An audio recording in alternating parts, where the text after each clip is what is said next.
Ladies and gentlemen, my name is TotalBiscuit. I'm here to ask and answer one simple question. WTF is Immortal Redneck. If you're thinking Redneck Rampage, it's not that, but there are shades of it here. A first-person shooter with plenty of roguelite elements attached to it, brought to you by a company called Crema. In this game, you play the titular Redneck, and you are tasked with climbing a pyramid, which I would say is randomly generated, but essentially is a jigsaw. It's a mix and match of hand-created rooms that are tied together in a procedurally generated manner, and as you ascend the tower, you face more powerful enemies, etc., and you have to try and beat the pyramid.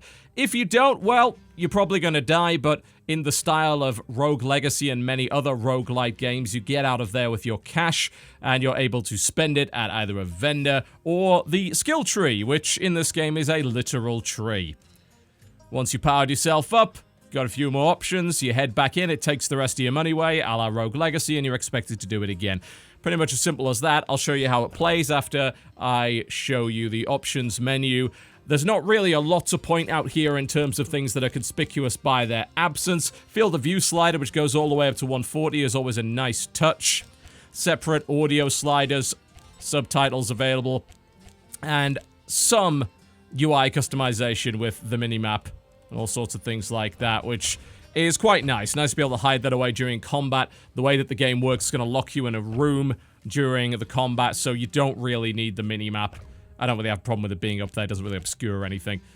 Toggle, run, hold, run, show map on toggle as well. Things like auto weapon pickups, auto scroll pickups. Auto scroll pickup you may want to turn off by default because scrolls can be either good or bad. Very, very bad, as it turns out. Auto weapon pickup can be a little bit annoying as well, since you can usually only carry 3 or 4 weapons depending on your class, and it throws the down weapon across the room when you pick up another one. Maybe something you don't really want. Auto switch ammo warnings and all that good stuff. Rebindable keys, always nice to see. Rebindable gamepad as well. Not very often do you see that. Games should be praised for including it as much as it should be a standard feature. It, for some reason, is not.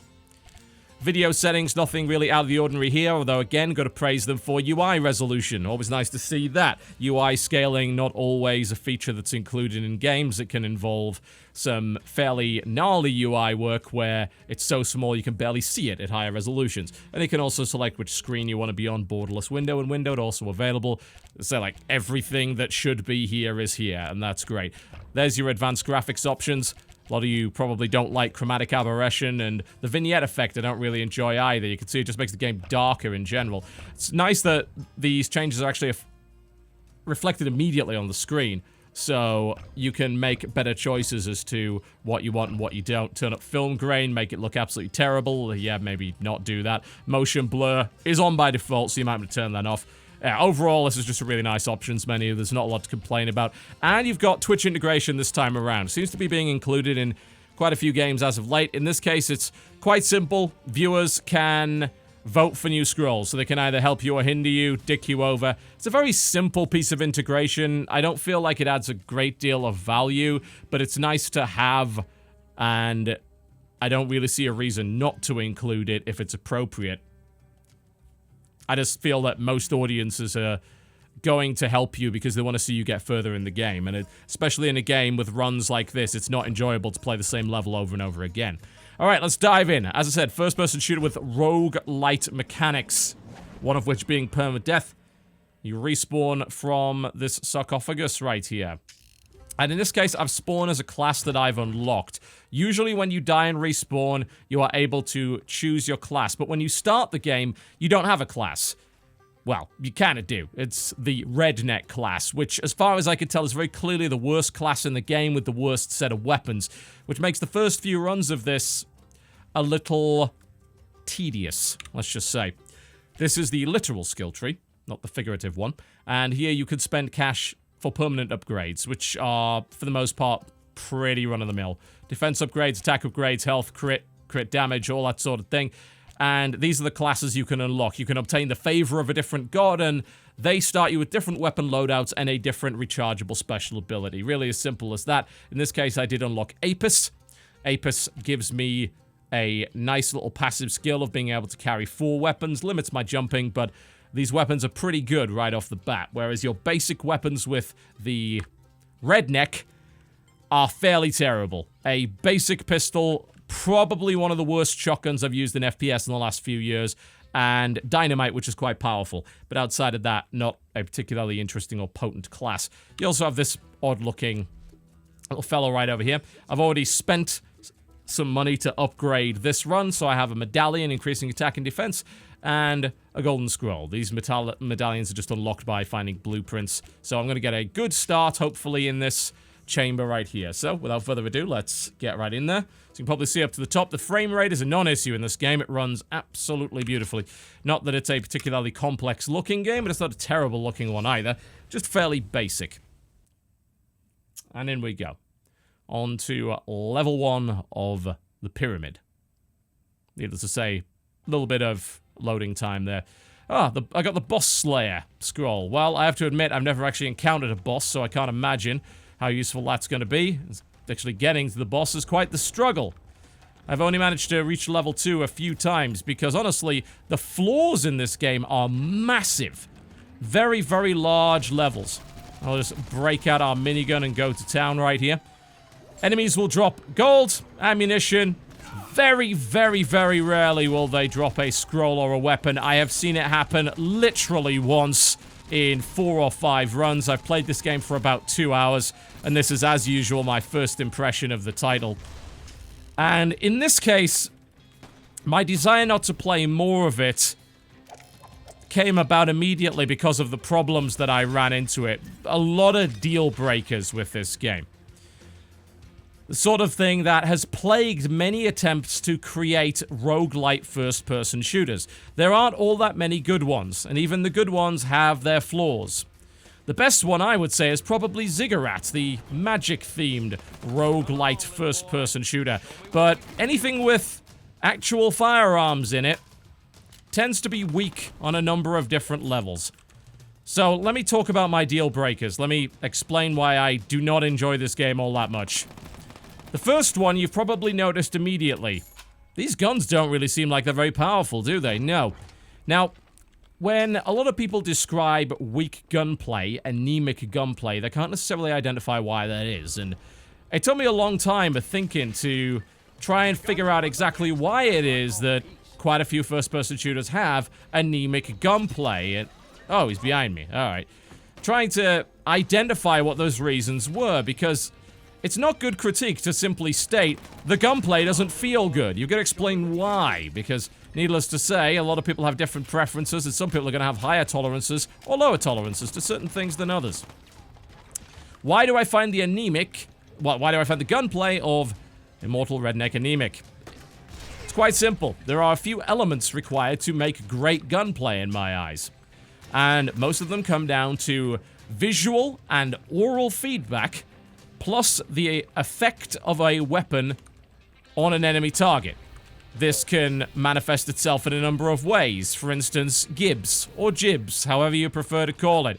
If an enemy explodes in a shower of gore, that generally gives you a strong visual indication of the power of a weapon. If an enemy bleeds, or staggers, or limbs come off, that's yet another great indication of a powerful weapon. And there are other more subtle indications, such as bullet decals on a wall and environmental destruction. Generally, a lot of that stuff is very cosmetic. It doesn't have any actual gameplay effect, but that doesn't really matter. Because if you play a game like, say, Enter the Gungeon, which, no, is not a first-person shooter, but has this great visual feedback for the effectiveness of guns plus the chaos of the combat by having all these little doodads and detritus in the level explode and fly all over the place when they get hit. It's an indication of a really big gunfight. So yes, bullet decals on walls, destructible little doodads, yeah, they do contribute very much to the feeling of power. And, of course, there's the obvious idea that guns should sound like guns. They should sound good. Now, while the sounds are fairly average in this game, everything else when it comes to the gunplay falls flat on its face in my eyes. There is a severe lack of stagger when it comes Do I want to swap out a minigun for a flare gun? I don't know, because it's just been tossed down there, so we're going to go find the bloody thing again. Ugh. These areas are actually just massive, but I'll talk about them in a second. Where'd I put it? What do I want to get rid of for that? That'll do. There we go. The sounds are fine, but everything else, not so much. You've got these anemic guns that don't have an awful lot of stagger. Bullet decals don't even exist in this game, as you can clearly see. Enemies don't visibly bleed. They basically don't react whatsoever to your gunfire. The only indication that you have hit anything is the enemy's little white flash there.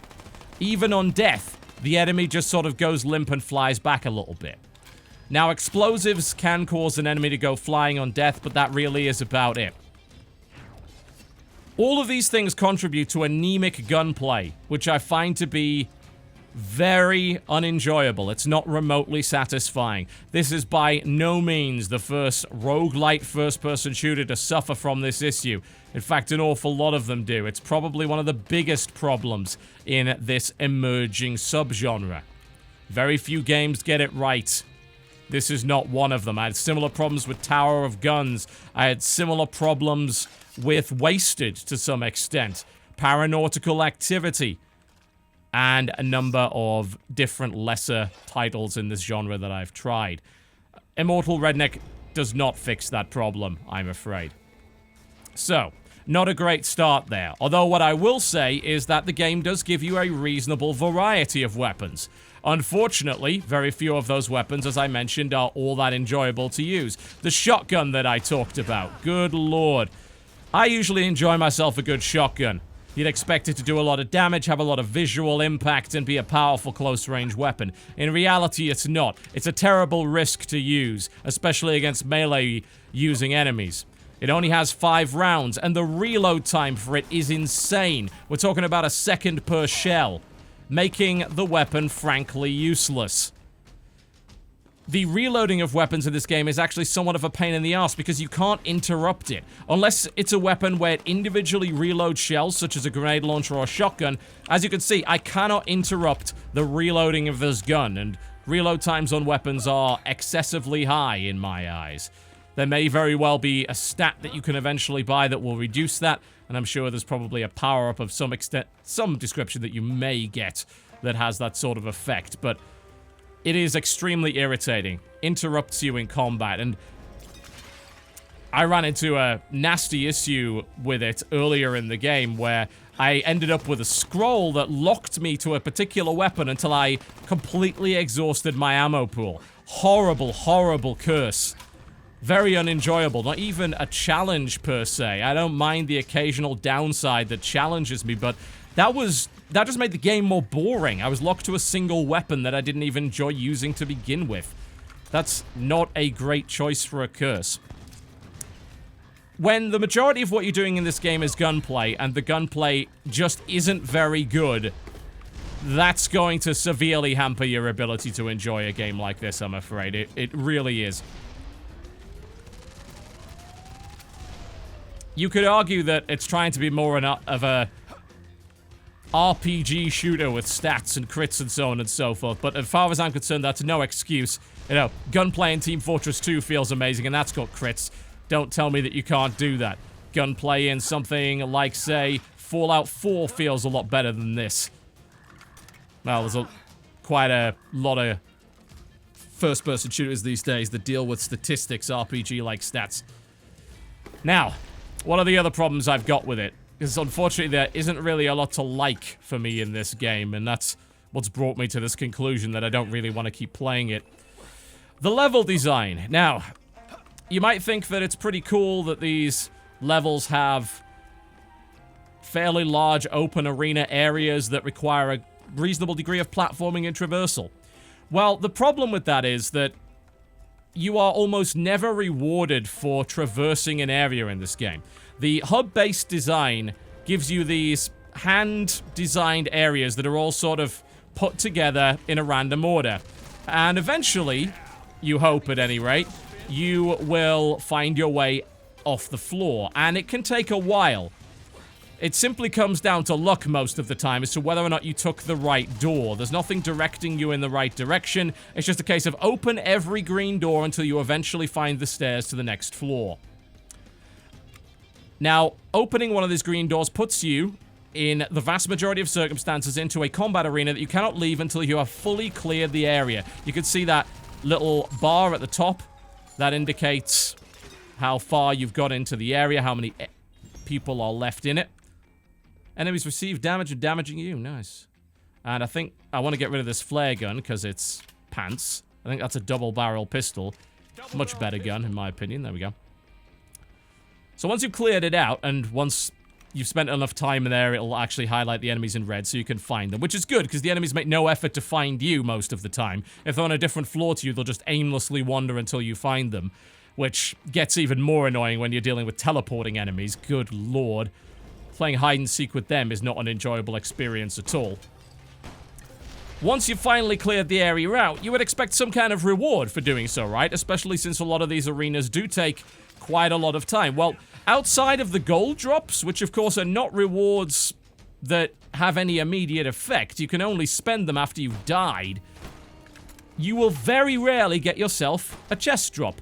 None of these destructible barrels and vases and such give you anything, which is counterintuitive to me when it comes to video games. I expect to be able to break these things and get rewards. No. You only get these little drops, which are usually ammo and cash and sometimes health, and very, very, very rarely a weapon drop. Like I say, one weapon total have I had drop from an enemy in 2 hours of play, which is a very low rate.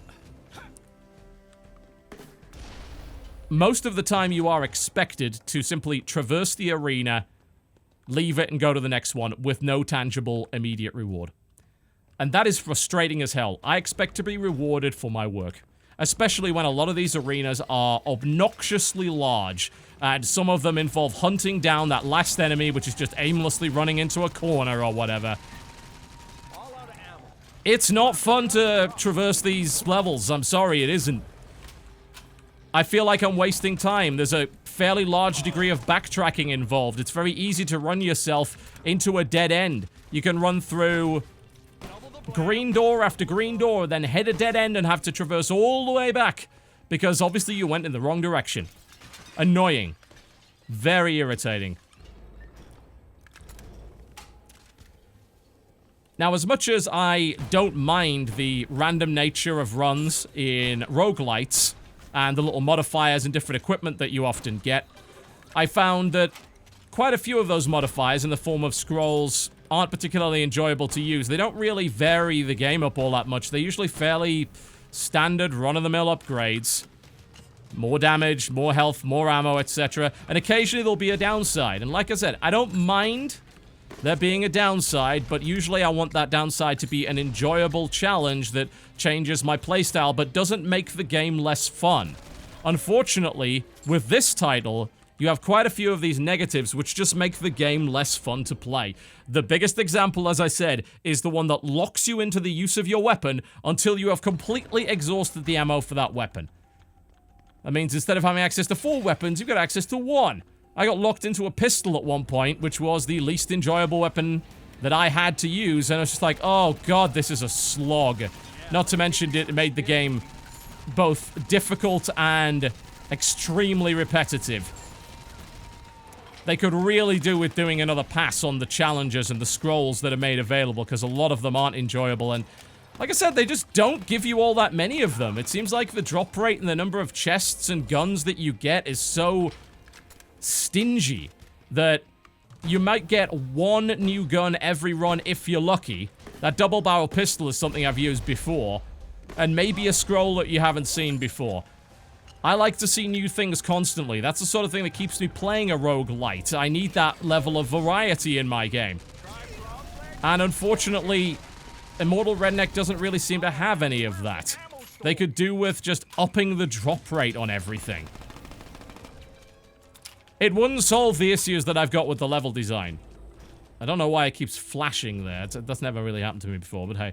It wouldn't solve the issues I've got with the gunplay, which is the deal breaker for me, no doubt. And it's going to be the deal breaker, I think, for a lot of people. It's a first-person shooter, ultimately. You can't just use roguelite as an excuse. That's a set of mechanics that should be added on top of the core genre. It shouldn't detract from the core genre. And unfortunately, an awful lot of first-person roguelites are just worse FPS. And sometimes, maybe the roguelite elements of the things that have been added in will help to compensate. They may override that feeling of anemic gunplay or all those other problems that the game happens to have. Every now and again, you get something like this, for instance. You get a little challenge, which will reward you with a chest. Don't get hurt. So a little platforming challenge. Again, these come very, very rarely, unfortunately, as much as I'd like to say otherwise. When you complete them, you are rewarded. In this case, it just gave me a stake, some ammo, and it looks like we're going to get a weapon and a pretty neat little scroll from that, which is great. Hey, Adrian, I'm ready for another round. Oh, okay, cool. So I can actually launch fireballs now for whatever reason. That's cool. That's a neat little weapon there. But for the most part, I find the game to be tedious and disappointing. It's a shame. As it is with most games like this. I do want to see this genre advance, because I have a feeling that eventually a first-person roguelite's going to come along that I really, really enjoy. Ziggurat was probably the best one, and I still think it is. You know, that was a very good game in its own right. It certainly had its problems, but it was a very strong title. Immortal Redneck, unfortunately, doesn't really have what that game has. It doesn't really have what a good first-person shooter has. It doesn't have what I would expect from this genre. I don't have the desire to continue to play through the floors. They're a slog. I don't have the desire to unlock new things. I look at that skill tree and I just see a lot of very small, passive little upgrades and nothing that's particularly interesting. I dislike the fact that the first few runs don't feel particularly intriguing simply because the base class is so much less enjoyable and has such a terrible selection of weapons compared to the others. And I don't have the patience to continue with it, I'm afraid. Simply entering an arena, circle strafing around until everything has been eliminated, rinsing and repeating, and hoping against hope that maybe I'll get an interesting set of modifiers and weapons to make this run cool, is just not something I have the patience for these days. Of course, any game with the roguelite name attached to it is going to require a certain degree of patience, and at least the game is consistently allowing you to progress in some way. You are always going to be upgrading your character to some extent, although it doesn't seem like you're going to be unlocking an awful lot of new drops. I actually haven't seen the ability to do that at all. I would imagine that that's just something that the game does on its own as you continue through the floors. But you see a lot of the same enemies, and of course, since you'll spend most of your time on floor 1 restarting a run, you're going to spend a lot of time with those enemies in those same rooms over and over again. The occasional little challenge doesn't really change that, I'm afraid, as much as I like to say otherwise. It's a nice idea, but it's not well executed, and I don't really think there's an easy way to save it. Making the gunplay feel a lot better than it is, it would take a massive rework. It would require much better animations, much better sound quality and sound assets in general. Perhaps a complete overhaul of the physics system or replacing it entirely. That's not practical. Hey, if it happens, I will be amazed, and all power to the developers if they manage it, but as we enter this spiral staircase room filled with teleporting enemies for the umpteenth time, and I play hide and seek running up and down these stairs in arenas that are far too large and contain far too little, I find myself saying I would rather be spending my time with something else. Immortal Redneck, ladies and gentlemen, currently available for $20 or your regional equivalent on Steam. My name has been TotalBiscuit. Thank you very much for watching. If you enjoyed this video, by all means, do feel free to click that like button. If not, the dislike button is right over there. And I'll see you next time.